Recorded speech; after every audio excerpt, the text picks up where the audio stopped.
For section 2.3, we're going to be doing a few different things. One of them is introducing the idea of spread.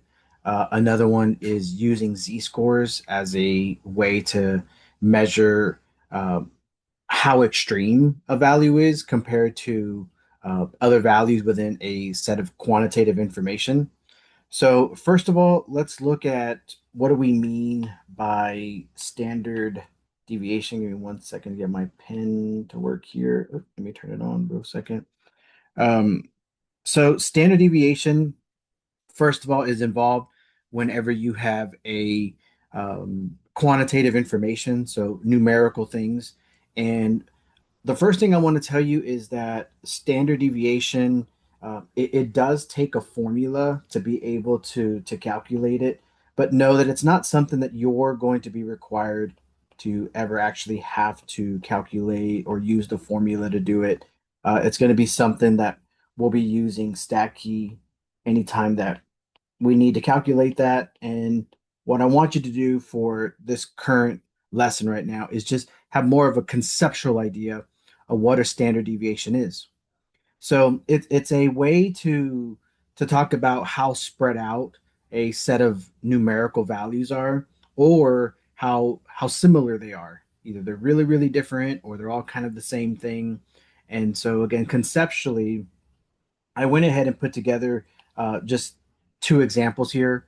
First of all, looking at this first little set of numbers. Suppose this was a classroom of students and these were their exam scores. You got 85, 79, 83, so on, all the way up to 90. And if you look at this, you could probably for yourself just take a guess at what the average is and not really even have to like add them up and divide by the number. But if you were to take a guess, you'd probably say, well, it's maybe something like in the middle 80s, maybe like an 85. And the reason why we're able to make such a guess is that because they're all so similar.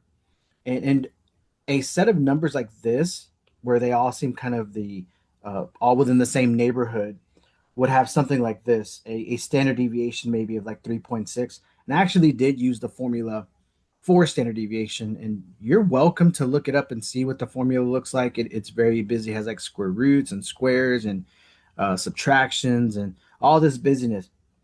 But again, mainly the thing that I want you to just note is that this set of numbers has a smaller standard deviation. And that's because of the numbers being so similar to each other.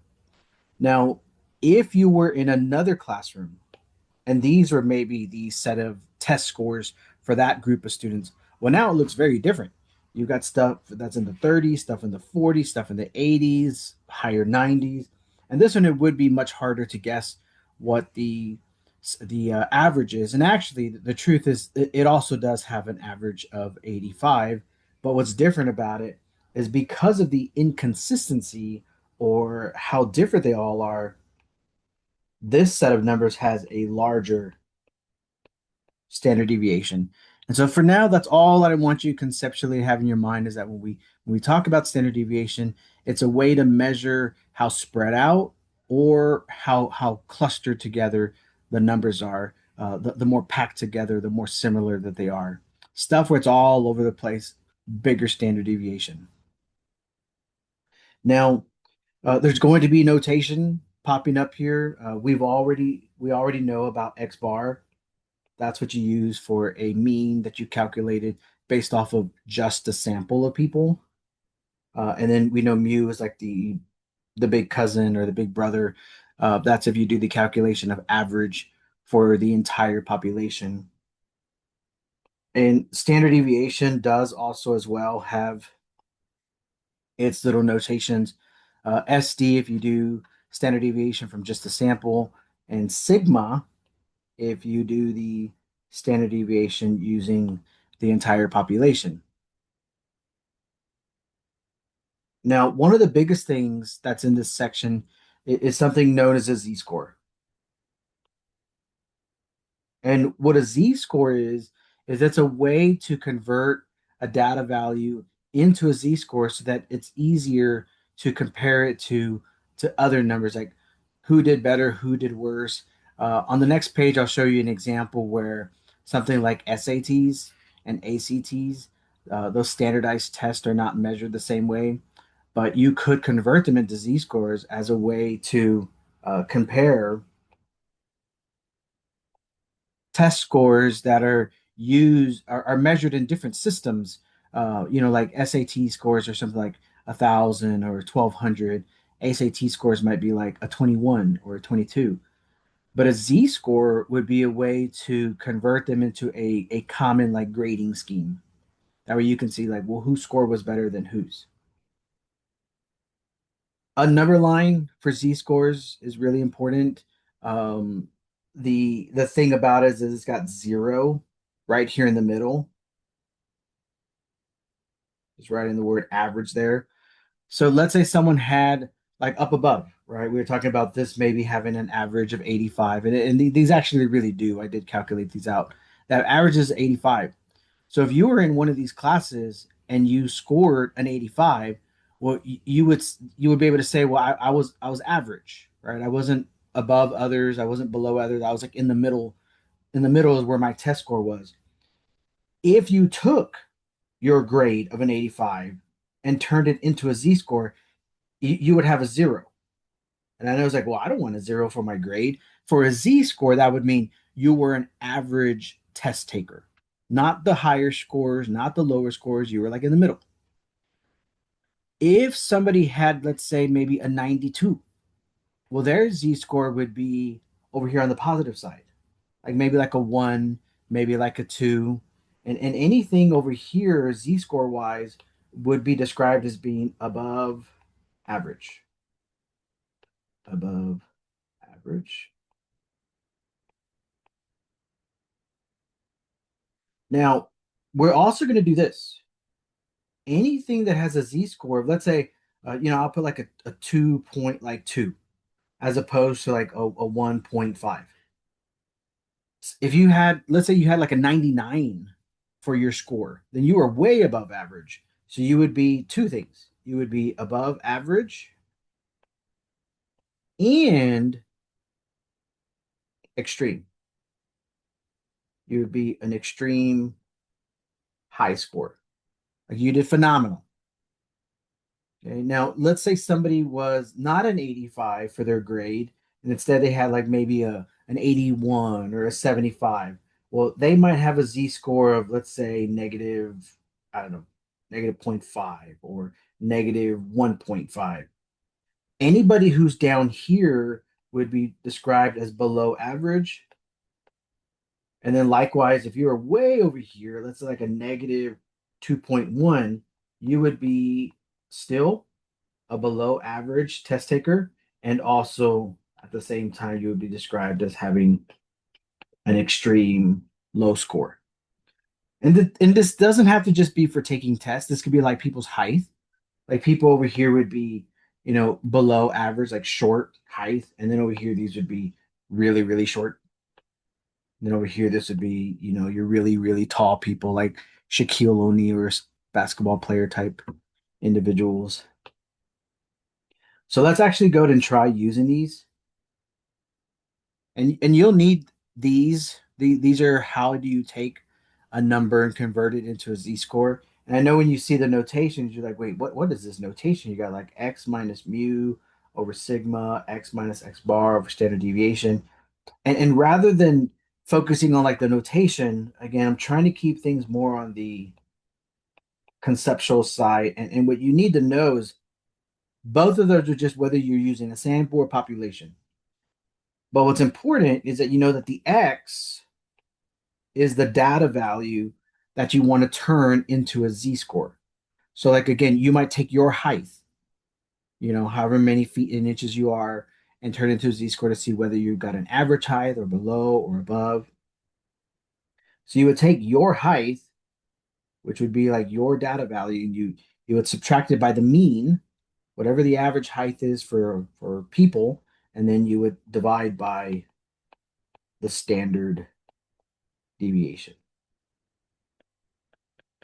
which for a lot of these homework problems, standard deviation is just going to be given. And so let's go ahead and try this. Let's suppose we had two individuals. One of them took the ACT and one of them took the SAT, and we wanted to see who did better in terms of their performance, right? The score that they got. Now let's just start out with Link. Let's say Link scored when he took the ACT and got a 28. That would be his specific like test score, and 28 is hard to compare to someone who took the SAT. So for the actual formula to do the conversion, you would take whatever the data value is that you're trying to convert, and then you would subtract it by the mean. You could see right here, we've got the mean for ACT people, and we've got the standard deviation. So you would do minus the 21. You would do that first, and then you would divide by 5. Or depending on your calculator, maybe your calculator lets you type it exactly the way that it is. And if it does, great. If it doesn't, you might need to do the subtraction first. Get the 7, divide by the 5, and then ultimately like get whatever decimal number you get from this fraction, which would be 1.4. Now, before we do Zelda, I just want to talk about what a 1.4 z-score would mean. This would be above average, right? And again, I'm just going to flip, just kind of scroll back up to that little number line. Like a 1.4 would be, well, kind of like right about here, right? You could see that you've got, it's above 0, so it's above average, it's above 1, but it's not over here yet where it'd be considered an extremely high or phenomenal score. It's just, it's good. It's above average.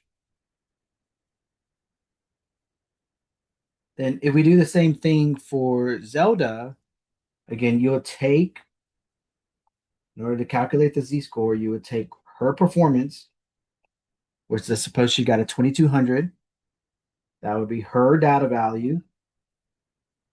And now since this is SAT, you would take the average SAT score, subtract it, and then you would divide by the standard deviation.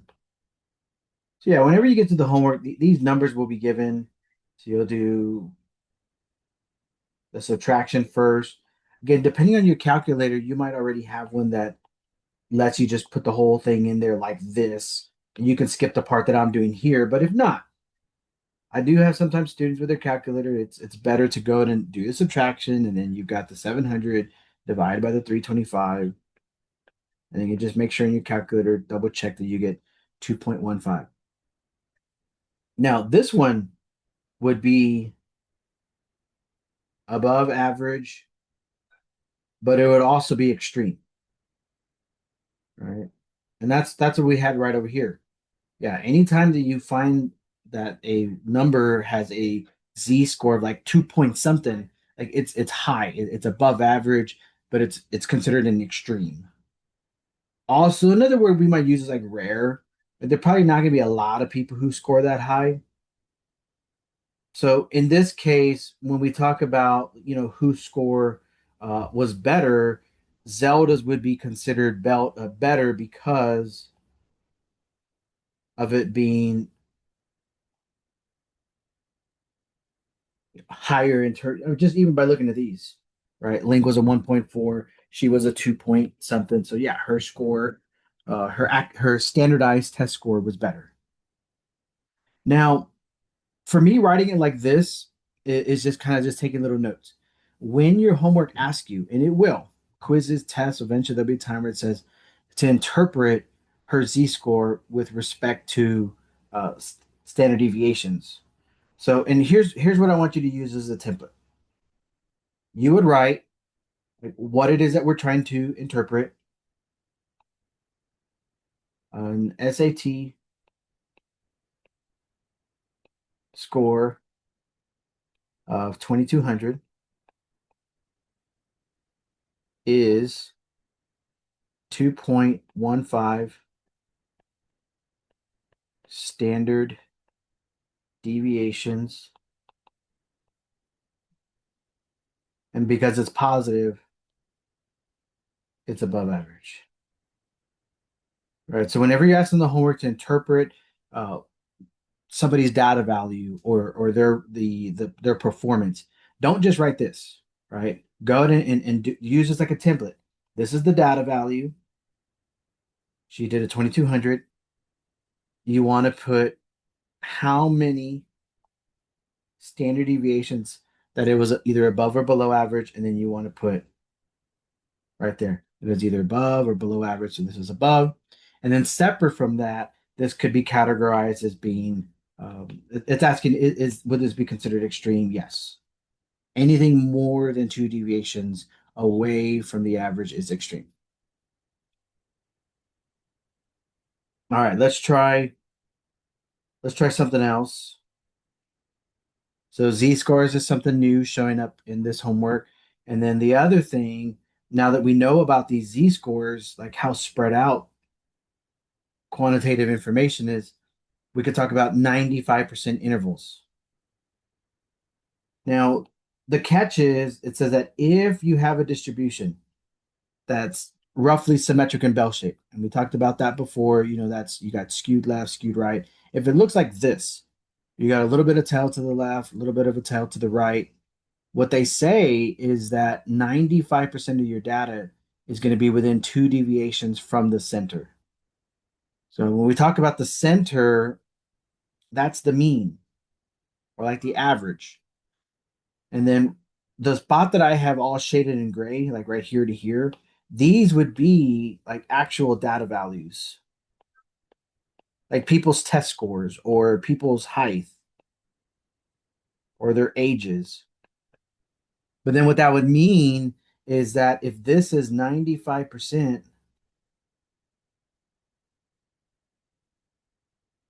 of the data, then some of it's going to be on is going to be more than two deviations from the center. So again, think of suppose we did a study with like 100 students. That means we might have like one or two of them over here and maybe three more over here. So that's like your 5% that's on one tail, and on the other tail that's like your extreme low, extreme highs. So these would be your extreme here I'll put it this way, extreme low value. And then these three over here might be your extreme high value. Then everybody in this left and right side would be, either below average, above average, but still closer to average. And then notice that I've got the distance from here to here would be described as two deviations. And watch, let's go ahead and try this in an example. Okay, like when will you see this? When will it be used? Again, it can only be used whenever you've got distributions that are got that one hump with the tail on the left, tail on the right, symmetrical, bell shaped. But the little sample that you've seen there is about students, and specifically, it is about their height, like how tall they are. It says use the histogram first to estimate the mean. It's going to put a little word here that means the center. Like that's where you would again. We're not calculating the average. We're not calculating the mean. We're just trying to estimate. So we would go to the center of this, and I see a 68 in the middle. I think some of us might look at 68, 69 as like the center for this one. Again, we just need something that's pretty close to the middle. I'm just going to go with the 68. If you want to go with 69, that's okay. So 68 would be about where the center is. And then the second thing they'll do is they'll say, talk about the shape. I'm just going to put symmetric and bell shape pretty close. But it's only these types of graphs with this shape that where you can do what we're about to do, where it says estimate the 95% interval. Like where would 95% of the data that's in the middle start and stop? Now, what I would encourage you to do is if you do see some numbers kind of already on the tail, like the 60 that you see here, I think that's a pretty good spot of where to cut your tail off. Then on the right side, I see, a 76 or a 77. I'm thinking maybe like 77 might be But what are we doing here, right? What we're trying to do is like just like the graph above. We're trying to mark off here. I'm going to do it. I know it's going to look messy a little bit, but like from here to there, that's like 95% of the data, not 100%. 95 because on the tail to the left that I didn't color in and the tail on the right that I didn't shade in, those are your 95% where the little tail on the left is like your lower part of that. That's like your extreme short people. And then on the right side, those would be like extremely tall people. And again, when you do this on the homework, it's okay if your estimates are a little bit off than mine. But here's what I don't want you to do. I know I'm going to redo this whole thing. Is to be too narrow. So like right here, I don't think that's a good spot where to be putting 95%. Because 95% is supposed to be almost all of it, just very small little tails. Yeah, and so that's too narrow. That's maybe only about 50% of the data.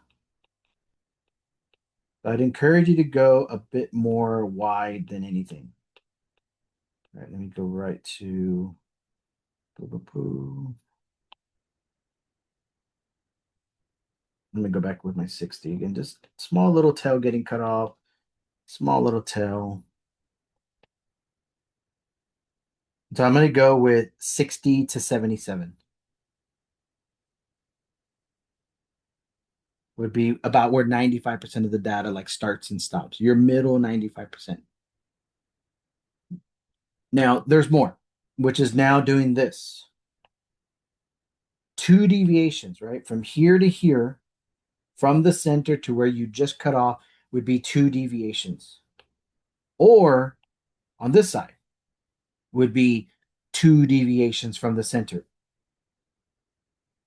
So if they first ask, estimate two deviations, then I would just pick a side. I'm going to go with this left side right there. That would be two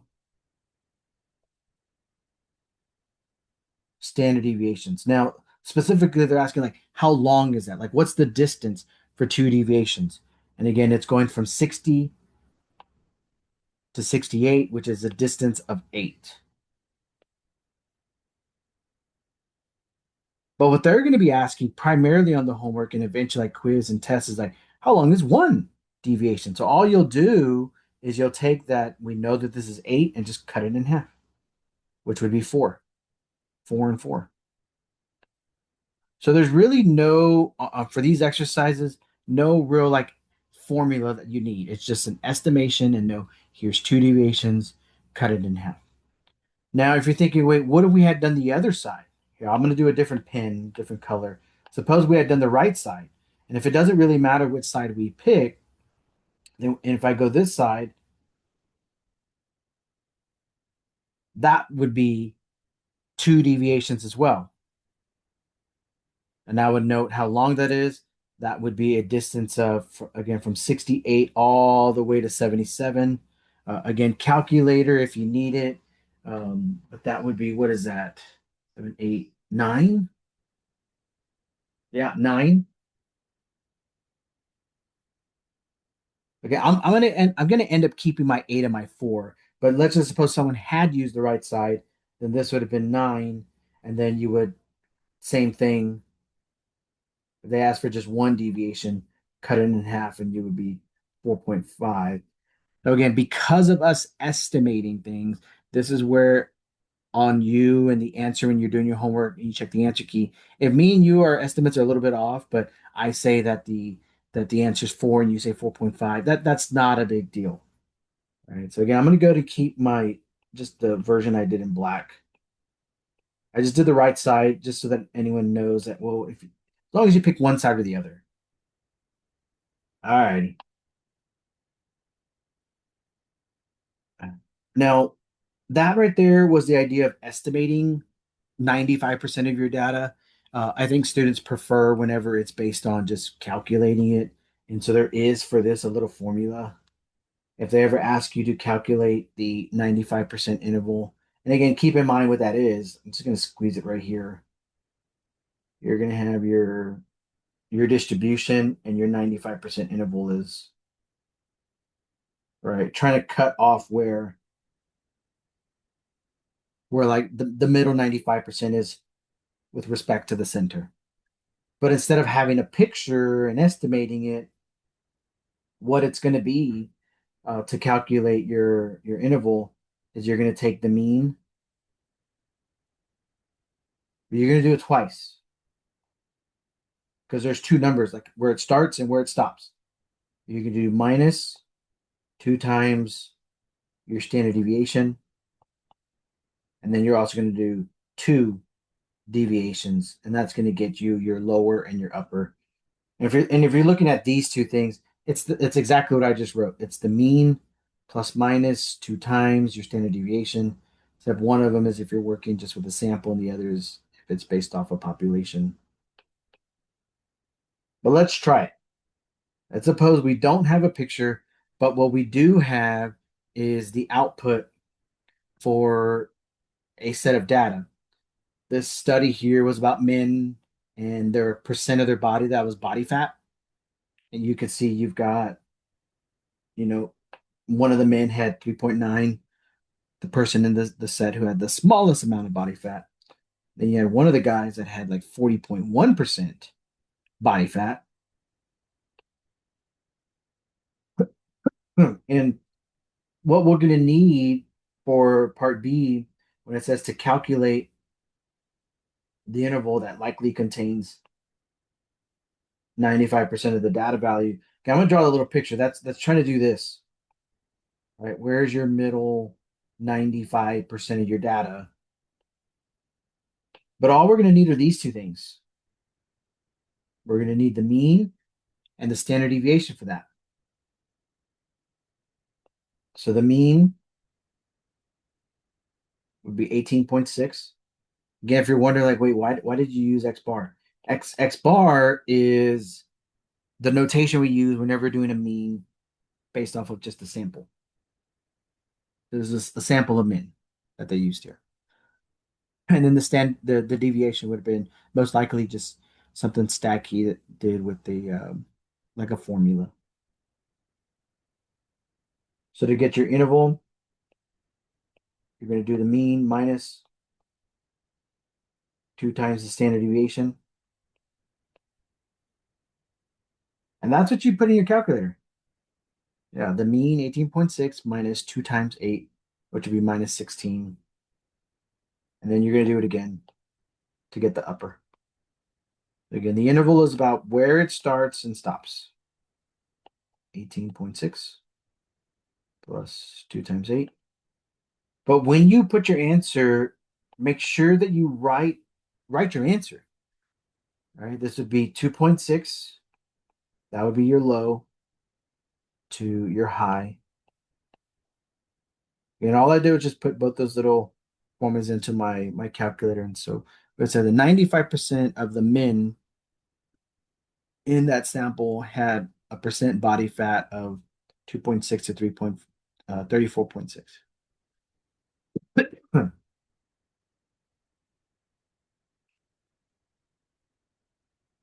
So again, yeah, students typically like the just calculate it rather than having to estimate it. So it's nice whenever we have the numbers. All right, let's do something. Let's kind of do a real quick little recall. Earlier, we did a Z-score with Zelda and Link for the SAT and ACT scores, but we can do that for all kinds of stuff. Let's suppose we knew that one of the men in the study had a minimum of 3.9% body fat, which was the person who had the smallest amount. And if we want to turn that into a Z-score, okay, I'm going to write the little formula. It would be the data value minus the mean. So this is from the one of our earlier pages. So the data value would be, I'm going to put it really small. It would be it would be the 3.9. I'm going to erase that little line there. Okay, I'll just do it. It'd be the 3.9. That would be like your X. that person's data value. And then you would subtract the mean, which is again, we already know they gave us that 18.6. And then you would divide by the standard deviation of 8. Now, there's also, again, just a good time to start figuring out like what your calculator is most going to be wanting you to do. Does it want you to put it in like just like that, or is your calculator maybe need parentheses, or or is it better off for you just to go and subtract these, which that would end up being negative 14.7, and then again divide by your 8, you should get negative 1.84, and leave the negative. Okay, leave the negative whenever if you ever encounter one of these. I usually do two decimal places for z-scores. And then we're going to do two things here. A reminder about the template. If they ask you to interpret a z-score, start off with the data value,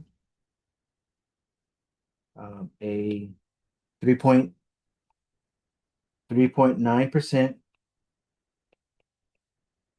body fat.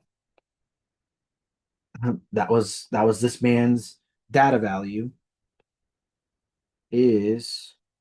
Then remember, we're going to talk about how many standard deviations it is above or below average. And that one is 1.84 standard deviations. And then because of the negative sign, we're going to switch that to the word below average. So it's not an average percent body fat, it's below. Now, is it extreme? That's the other little question they have right there. Would this be considered an extreme value? We would put no.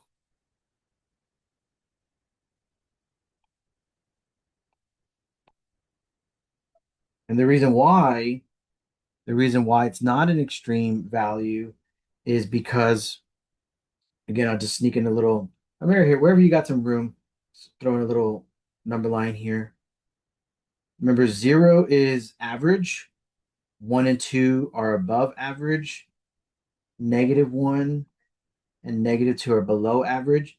And you need to be either here to be considered extreme, or you got to be way out here. So you got to be more than two deviations from average to be extreme. And this one would be like right about there. Yeah, -1.84 would be below average, but not more than two deviations below average. Hmm. All right, not too much more left with this lecture, but this is one of our so far of the lectures that you've seen so far, one of the longest, one of the more busier. It's got like several little key concepts in here. But let's go ahead and finish this one. So we've got the five number summary, which we'll do more in section 2.4. What it's going to include is the minimum, which just like we saw just a few moments ago, the man who had a 3.9% body fat, that was the smallest value of all the other men. Then the maximum was one of the guys at like 40 something percent, and that's the largest of everybody.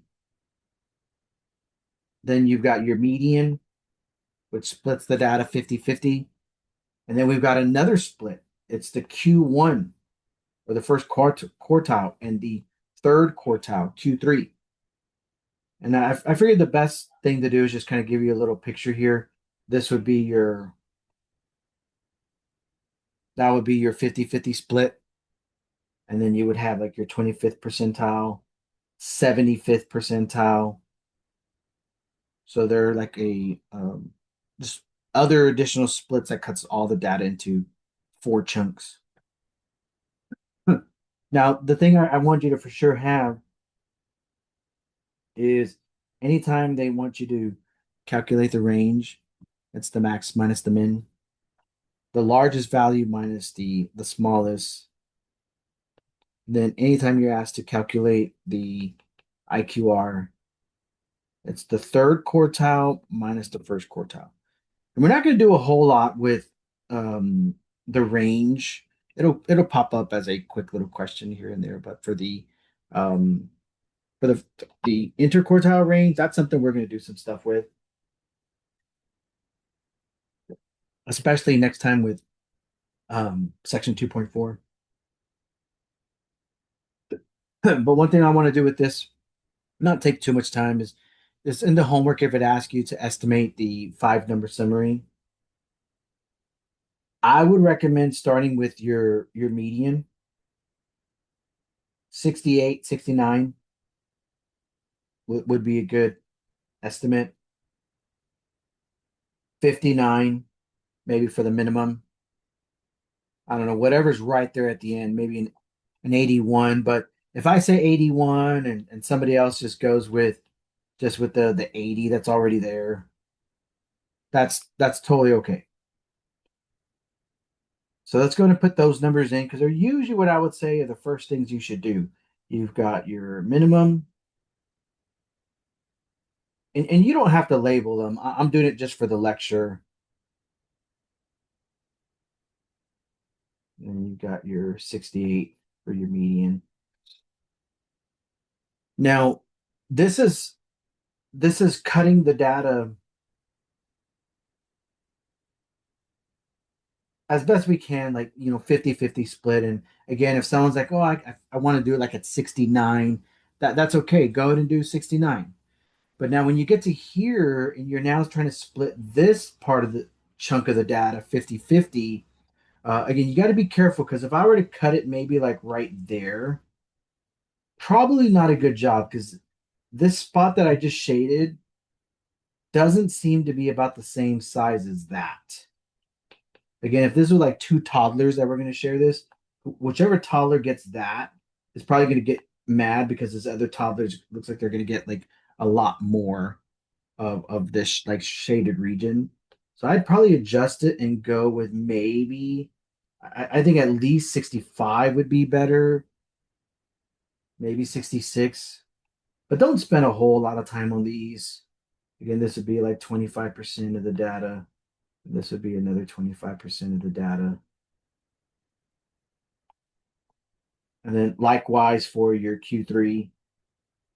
If I were to cut it, let's say right here, that's if there's a toddler that's going to get that little piece of candy, and then there's going to be another toddler. I think they're going to get one of them's going to get really mad that they're not being shared equally. So I might go with maybe 72, if not maybe 73, but 71, 72. And again, don't spend a whole bunch of time on these. Actually, I'm just going to go with 72. Again, if your estimates when you're checking your homework grade, excuse me, your the homework answer key before you submit, my estimates are just only a little bit off by yours. That's okay. They're just estimates. And then now what we'll do to finish this one off is, what's the range? You'll take whatever max and min you estimated, which would be the 80 minus the 59. That would give us 21. And then you would do your Q3 minus Q1 for the IQR, which for me, that would be, well, here's my Q1 and here's my Q3. So it'd be 72. Give us 7. Yeah, we'll do more in section 2.4 with the IQR. It's a good way to check to see if you have outliers, but again, I'll save that for next time. All right, last thing. I think it's the last thing. Yeah, last thing for today or for this lecture is example 5, audience movie ratings. So what we're going to do here is, since we're working with quantitative information, we're going to use Stacky to help us make um, a a graph. And the data set that we're going to be doing here, it's all right here. This is the main stuff that we need. All right, we want to go to descriptive statistics, one quantitative variable, and we want to find Hollywood movies fourth edition, audience scores, and it wants the five number summary. It also wants to just talk about the shape of the distribution, and then based on the shape, would it be appropriate to apply the 95% rule? All right, well, let's go ahead and do it. All right, so I'm going to, I think I could do this just from my iPad. I've got my other big computer here, but I'm just going to go with right here. I'm just going to open up a little tab and go to the stat key, go into here. All right, let's go to, I'm going to be hopping back and forth just so I can see the little prompt. So we want to go to descriptive statistics, graphs, one quantitative variable, Hollywood movies, fourth edition, audience scores. I think I can remember that. One quantitative variable, which is the very top one. And then in your alphabetical, thankfully they're alphabetically listed, there should be Hollywood movies. There it is. And be careful, we are doing fourth edition for this video. So, and you can see right there, Hollywood movies, fourth edition, audience score. All right, and there it is. Yeah, definitely, we got some skewing here. Again, whether you click on the box, the dot plot, or the histogram, either way, it's got some definitely like skewed to the left. And so, again, for your homework, if whenever you're doing a problem like this, you would just take a screenshot, either like with your phone or if you know if whether you got a Mac or PC, just do a short command and screenshot your screen and then turn this in. But yeah, this because this is so skewed to the left, uh, it, we can't do the 95% interval. It only works with it only works with graphs that have the little one hump. Yeah, it's got to be a graph that looks like this. So shape-wise skewed left. And short little question, would it be appropriate to use the 95% rule? No. And I don't think the homework's going to ask you to explain, but if it does, you would just put something really short like no, it's needs to be symmetrical bell shaped to be able to estimate the 95% interval. All right, but that is it. I'm gonna go ahead and the recording. And then of course, if questions ever show up or pop up, just contact me, let me know. All right, have a good one.